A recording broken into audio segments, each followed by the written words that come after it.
નમસ્કાર, સ્વાગત છે આપનું રંગતમાં. હું સિદ્ધિ કમાણી.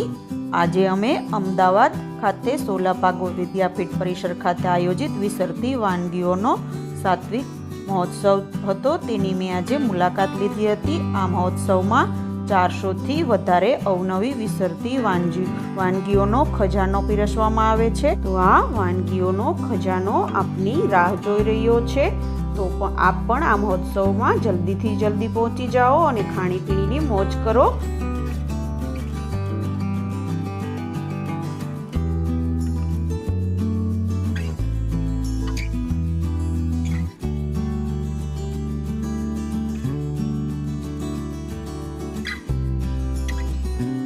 આ મહોત્સવમાં મારે જવાનો મુખ્ય હેતુ તો માત્ર ને માત્ર નિકુંજભાઈ વસોયાના ફૂડ સ્ટોલની મુલાકાત લેવાનો હતો અને એમની બનાવેલી વાનગીઓનો સ્વાદ માણવાનો હતો.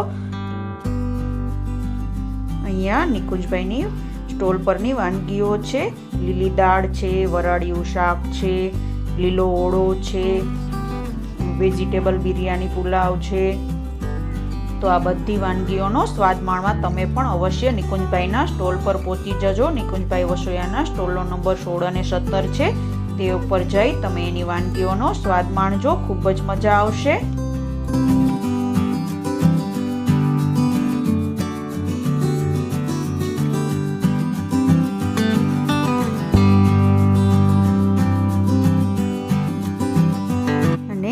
જે યુટ્યુબ ચેનલ ચાલુ કરી છે તેના માટે માર્ગદર્શન મેળવવાનો હતો. તો નિકુંજભાઈ વસોયા ખૂબ જ વ્યસ્ત શિડ્યુલ સાથે એમણે મને ઘણું જ માર્ગદર્શન આપ્યું. તો ચાલો આપણે નિકુંજભાઈ સાથે વાત કરી લઈએ.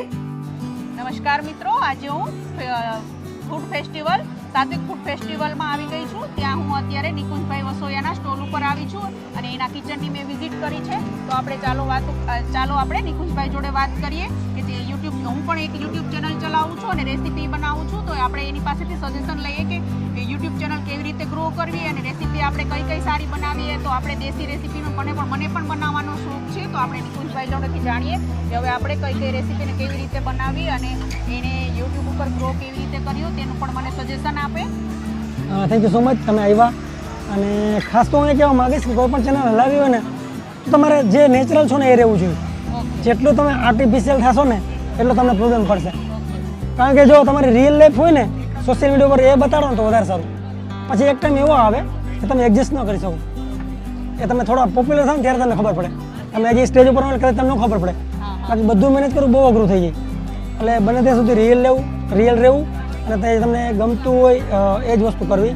કારણ કે આ લોંગ ટર્મ વસ્તુ છે, શોર્ટ ટર્મ નથી. તમે આજે સમજી શકો મને 10 વર્ષ થઈ ગયા છે. જ્યારે કોઈને ખબર બી નથી પડતી કે યુટ્યુબમાં આવું કરે તેથી મેં ચેનલ ચાલુ કરી હતી. પણ મેં શું કર્યું કે હું જેવો છો એવો જ રહ્યો પહેલેથી અત્યાર સુધી. કાંઈ મને ચેન્જ ન આવ્યો. કંઈક રિગાર્ડલેસ કમાતો ફેમસ કેટલો થયો, આ મારું કામ એને જ છે. એમાં ઇમ્પ્રુવમેન્ટ આવ્યું છે, બીજે ક્યાંય ઇમ્પ્રુવમેન્ટ નથી આવ્યું.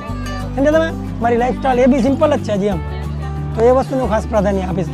અને જો તમે સારું કેરિયર બનાવવા માંગતા ને તો આને સિરિયસલી લ્યો, એઝ અ બિઝનેસ. મજાકમાં ન લ્યો. કારણ કે મેં લાખો રૂપિયાની પાસે બગાડ્યા છે રિસર્ચ કરવામાં, ઇન્વેસ્ટ બી કર્યા છે અને સક્સેસફુલ એમાંથી વળતર બી મેળવ્યું છે. એટલા માટે તો પ્લીઝ મિત્રો, રંગતથી ગુજરાતીને સપોર્ટ કરજો અને ચેનલને સબસ્ક્રાઈબ કરજો. Thank you so much.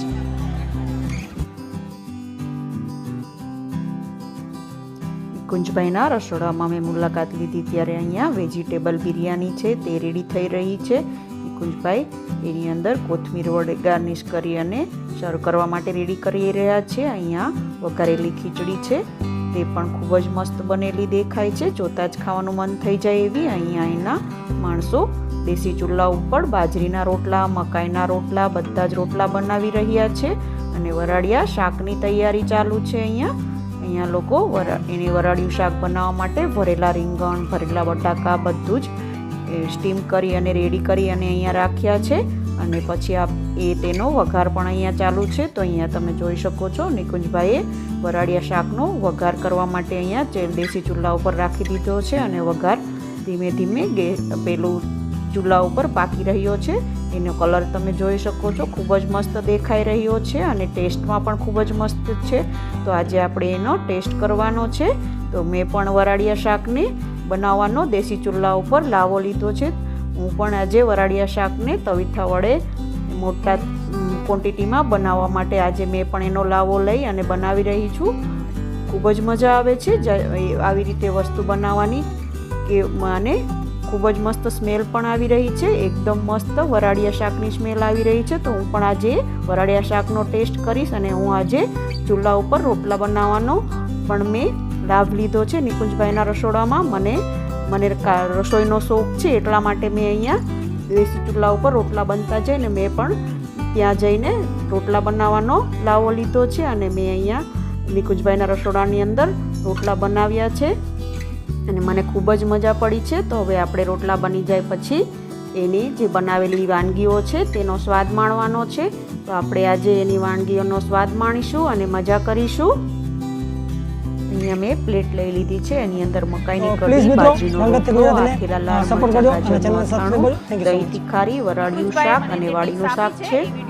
વિડીયોમાં હું ઇમ્પ્રૂવ કરીશ અને નવા વિડીયો સાથે તમને ઇમ્પ્રૂવ સાથે હું વિડીયો બનાવી અને એ પીરસતી રહીશ. તો તમે મારા વિડીયોને જોતા રહો અને મારી ચેનલને સબસ્ક્રાઇબ કરો. Thanks for watching.